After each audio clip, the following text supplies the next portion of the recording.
Hi, my name is Lily Jo Farley. Today we're going to talk about controlling an organization. We're going to talk about some different functions of controlling, what works, what doesn't work, and what kind of organizations work best with each different types of control. Functions of controlling, what we're going to look at is the controlling the plan and the organization of that plan. What we're going to look at is many people look at a manager's job and thinks that once the job is running smoothly, that the manager has completed their job or completed their mission, but that's really not the case at all. At that time, they need to get with their employees. They cannot sit back and relax. It's really the time that the leader's job is just beginning. It's never okay to be okay. We're always striving to improve and what we can find out what's working and what's not working. We need to know when the plan is going well and what it's supposed to be. So when we come up with a plan, especially when we're new managers and beginning of the year, we come up with this plan, and on paper it looks perfect, but we need to adapt and overcome. And as a manager, you need to continue to review that plan and to see if you're meeting your milestones, or if you need to relook at your plan and revisit how it's going. We need to look at how we can make it better. What are we doing that can be better? There's always something that is the weak link, and how can we focus and concentrate on that area? Sometimes it's safety, sometimes it's retail. Whatever it might be, we need to look at that area and make it better. And whatever is weak, we need to make it strong. So we need to look at the things that are strong in our organization, and why are they strong? Why are they succeeding? Are we as the managers putting more emphasis on them? Or are they something that we have a great protocol for? Is it something that there is a checklist for? And when something is weak, why is it weak? What makes it weak? What can we do in that weak section to make it better? So let's say that our marketing section is very weak. We need to diagnose that. We need to dissect it down and find out why it's weak and what we can do to improve to make it better. Sometimes it's just a shift of personnel. Sometimes it's just putting emphasis in that area.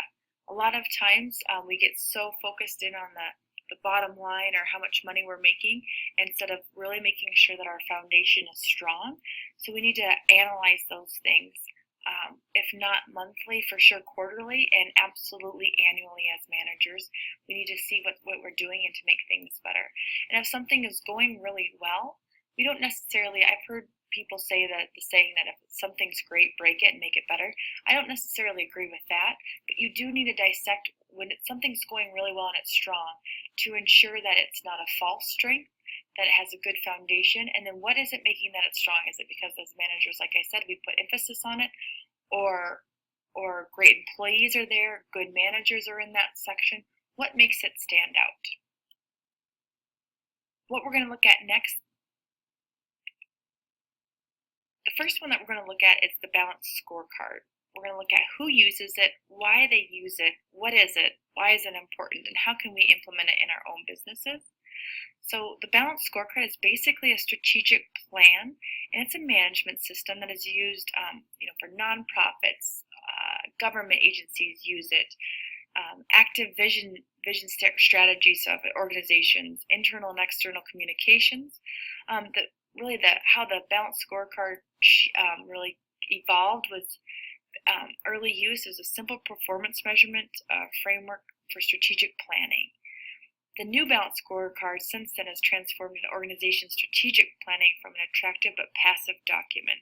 They call this marching orders. Basically a daily basis, a framework that measures things on a daily basis.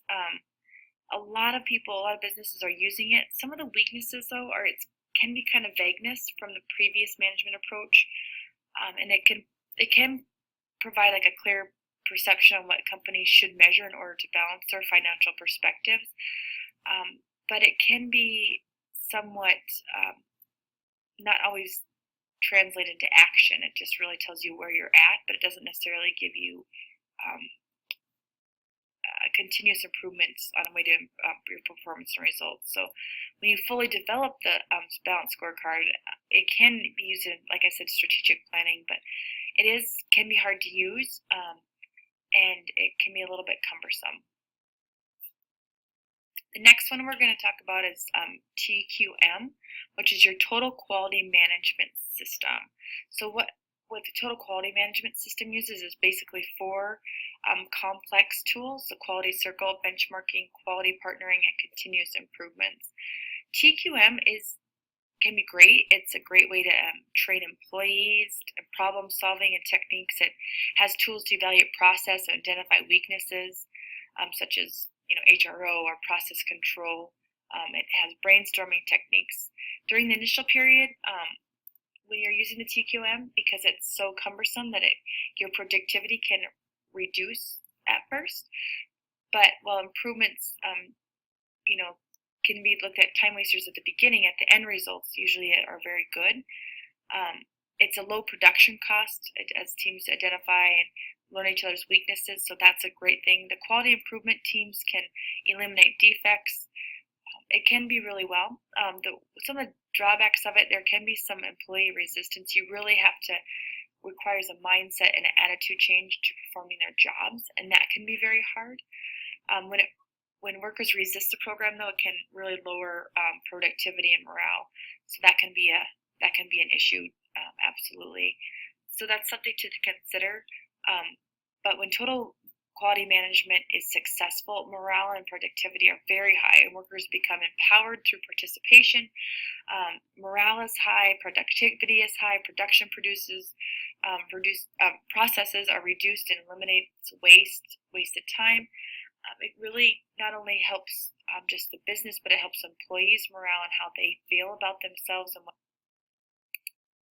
feedback control is set up for 4 different areas. It establishes the standards, it measures performance, compares performance to standards, and then makes adjustments as necessary. So that's a great tool to use. So when you're establishing the standards, performance standards that is, it really allows companies to see where you're at, to see where your employees are at, to see where the mission is at and what your end state is at. And then you go to actually measure those performance goals. So you prepare formal reports, basically measuring the goals, and managers really are reviewing these daily, weekly, and monthly. You generate a lot of reports doing it this way, but it also is great because you know exactly where you're at and where your company is at. And then you compare your performance to the standard. So what you want to be doing to compare to actually what you're doing. Again, a lot of formulas and spreadsheets and surveys go into this, but you do see where your productivity is at daily, weekly, monthly, and even yearly. And then the last step is just you make your adjustments. You see what needs to be adjusted, what areas. A lot of times if you graph these results out, or you're really studying the analytical and statistical part of it, say that you're running a manufacturing company and that you see that your turnaround time for your night shift is much slower than your day shift, you can really, when you're using the feedback controls, you really see that it really stands out. So it can be very beneficial. The down part of this is you don't really necessarily improve employees or morale, or you're working on your ethics or morals of the company. It's much more just the standards and performance based. So it's not necessarily long term, it's probably more short term. The last one that we're going to talk about is your open book management. Basically, this is why does everyone need to know?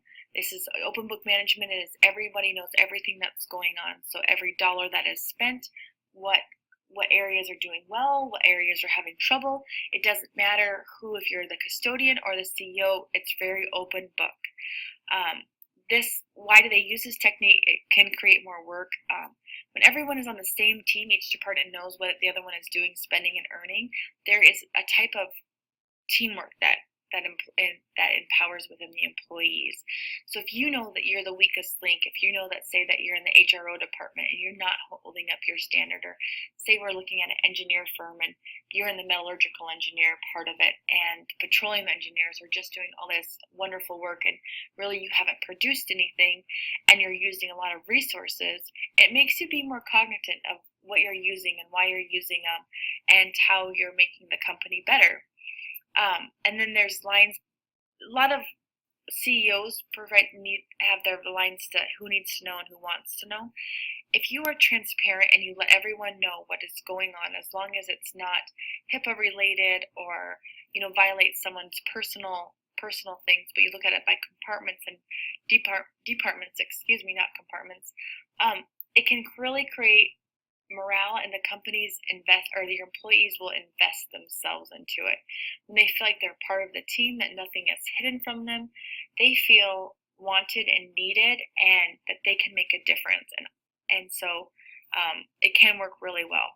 Now, the downside to this is that sometimes employees can get bitter, especially if their team is doing really well and they have limited resources, and they look at another team who has more resources than them but maybe isn't producing the results.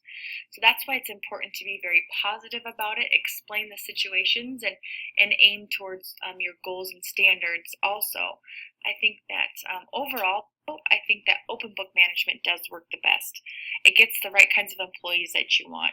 You're being transparent and everyone knows what is going on, and empowers employees through knowledge and communication, and it also allows employees to see how important each one of them are. I mean, when you're looking at, what every department is doing, and everyone knows what you're doing, you want to do your job. You don't want to be the one to let the team down. So overall, again, I think the open book management is the best. If you have any questions, please email me at Billie Byerly, BILLIBIERLE at yahoo.com, and I would love to facilitate any questions that you might have, and I look forward to any feedback. Thank you.